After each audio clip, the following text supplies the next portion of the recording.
All right, guys, the honeymoon's over. This is Kneon. I'm here with Geeky Sparkles. Hello. Welcome back. It's time for another daily dose of dismal Disney.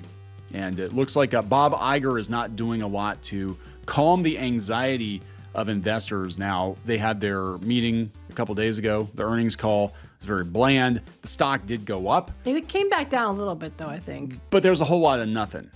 It was a whole lot of nothing. It was all stuff we knew already. And once people had a chance to digest just what's going on, they're like, you know what? Disney doesn't seem to really have a plan. Because even their talk about investing in the parks, they're going to invest in the parks, but they're like, yeah, we're not going to see returns on that investment until like the end of this 10-year period. So, like 8 or 9 years, we might open a couple of these things that we're talking about right now. Because that's about how long it takes them to do anything at Disney. Build a roller coaster, 5 years.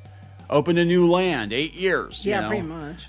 Meanwhile, Universal's like, yeah, we'll just slap up a couple more parks while we're at it. We'll open a whole bunch of stuff. Yeah. So let's talk about this because it looks like the honeymoon is definitely over and people are kind of over Iger. And I gotta wonder if Peltz gets board seats, would they oust Iger? Would they, I don't know. I don't know if they can at this point because they don't have a successor lined up. So before we get into it any further, please subscribe for more pop culture news, views, and rants. Guys, you get a woohoo if you do. Woohoo. Go out to Shop Clownfish, shopclownfish.com. Secure a copy, pre-order a copy of Shadowbinders Volume 3 hardcover graphic novel. It is shipping next summer. Just so you know, it's a pre-order and it's first new Shadowbinders content in 10 years. Also, books 1 and 2 available again. A very limited supply of those because we had to use a bunch to fulfill the Crimson Wren campaign. Mm-hmm. So let's talk about this article. It's on Insider. Iger's return to Disney as CEO once sparked hope inside the company. Now insiders are anxious and losing faith. Shocker. He said Disney employees are searching for clarity about Bob Iger's long-term plan for the company. I don't think he has a long-term plan, guys. Well, he got himself there longer, so I think his long-term plan for himself. Yeah, Iger has been besieged by business challenges and external pressure his first year back. He's making broad changes, but falling stock prices could agitate more investors. A lot of his business challenges were self-inflicted. Yep. They said that, he came back last November. So he's been there a year now. He came back last November and it was shocking. But there was also a sense of celebration. And we remember this very well. Everybody's like, Bob Iger's back. Now it's going to get real. He's going to save Disney because it was all Bob Chapek's fault. We're like, but it's not. It's not.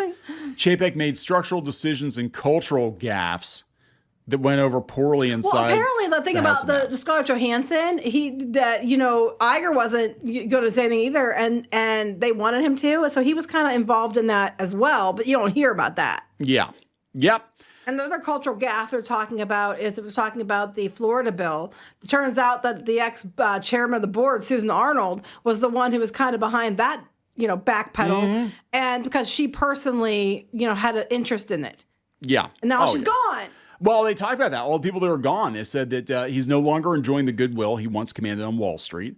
A bunch of layoffs. Xenia Mucha, Alan Braverman, Alan Horn, who was in charge of movies for a long time, HR lead Jane Parker, Christine McCarthy, and Susan Arnold, all gone. Mm-hmm. There was a lot of excitement and hope at the return of Bob Iger a year ago, a current Disney staffer told Insider. As far as I can tell, a lot of that, if not all of that, has dissipated. Ouch. Outside Burbank, other Disney offices threw a more muted 100th anniversary celebration. The company also sent all employees a centenary badge, and lithograph featuring Disney's deep roster of iconic characters. But they said there was a letter from Iger extolling the company's creative storytelling. No one was like, whoopee. A second. So nobody, they've lost hope. Disney employees are losing hope. They're probably mad. They probably thought they should get money or something instead of a lithograph, but okay. Yeah, Disney did not comment for the story. Disney's not going to comment. The commemorative gift underscored Disney's rich past at a time when its future is increasingly murky. You're alt-right Nazis. They're going to make it to 100 years, and I don't know how much longer they're going to make it after. I mean, if the stuff doesn't change, the company's going to have to be I don't want to say they already restructured it, but they're going to have to probably start selling off pieces or something. It's kind of like a human being. You get to 100, fantastic. Congratulations. We have a big party for you. But we're going to wonder like every day, when are you going to die?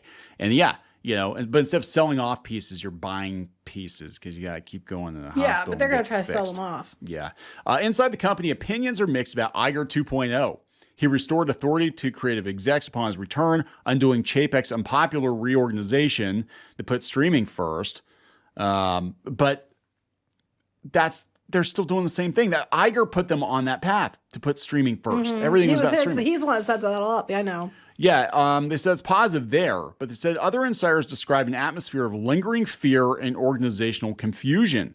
Some of the TV and film entertainment side worry that with Iger dangling the possibility of selling ABC and the cable networks, a downsizing of Disney's studios could be next. Another Hollywood agent said they all feel super nervous and super confused. Are they going to have more layoffs? Yes. Probably. Yes. They're going to cut. They already said they're cutting shows. They're cutting spending. They're cutting all that. Well, yeah. And look, Iger came out and said to investors, the movies aren't that good. We're going to focus on quality and not quantity, which means, frankly, we don't need as many of you as we did before. And we just signed deals with SAG and WGA. So now everybody costs more. So again, we don't need as much stuff, because that was one of the biggest mistakes they made with streaming was they just greenlit anything. They could do the same with 5 good movies with medium budgets as they could with 20 bad movies with inflated budgets. Yeah, one Endgame is worth 10 Marvels. Just saying, you're going to get, I mean, that's, they always say in business, measure twice, cut once. You're better off making one smart, calculated decision that's going to, give you the most bang for your buck than just like throwing spaghetti against a wall and seeing what sticks. I thought you were going to say, well, like you say in business, coffee's for closers. That too. That is what he's going to be telling the people he's laying off, right? They're not getting their Disney 100 K cups or whatever. Yeah. So they said lingering fear. You can buy those though, by the way. You can. Internally, there's no clarity. Most executives feel stuck and they don't feel like they can proceed. It's not just strike related, this person added, as much of Hollywood remains paralyzed by the actor's walkout. There's a lot of fear-based hesitation to advocate for something. In some cases, it's self-imposed hesitation. In other cases, people feel they don't know who to go to. Well, they fired everybody. So what are you going to do? So they go through and they're like, he's got the perfect storm. He's got internal challenges because his team doesn't trust him anymore. He's got outside forces, including Nelson Peltz, who's hovering and has got like however many millions of shares of Disney now. It's ridiculous. And they're talking about how, the movies are all striking out at the box office. Yeah, the Marvels did not do any better. If I were Bob Iger, I would not have come back because you could have left on a high note. Yep. You caused the damage and walk away. Yeah. And now you're coming back and people are there. You're only as good as your last show, right? Well, and they're going to remember you effing it up the second time. I think people weren't thinking about that initially, but the longer he's been there, the more they're like, wait a minute, that was all you. They're starting to be like, oh, I remember now. Chapek, he wasn't, look, I'm not a fan of Chapek, right? But he wasn't there long enough to do the damage that was done. If this company was set on a path to fail by Bob Iger the first time, and the smartest thing he could have done for his legacy, which he's very concerned about because he wrote a damn book about it. 2 books. 2 books. 2 books? Yes, he wrote another one apparently. Oh, wow. But is just walk away. Just walk away from it. Well, they're complaining about the restructuring under Chapek with the streaming focus. Had they not done that, the company would have been in a lot more trouble over the pandemic. That's actually what saved them. Yeah. Because they couldn't do the parks that much anyway.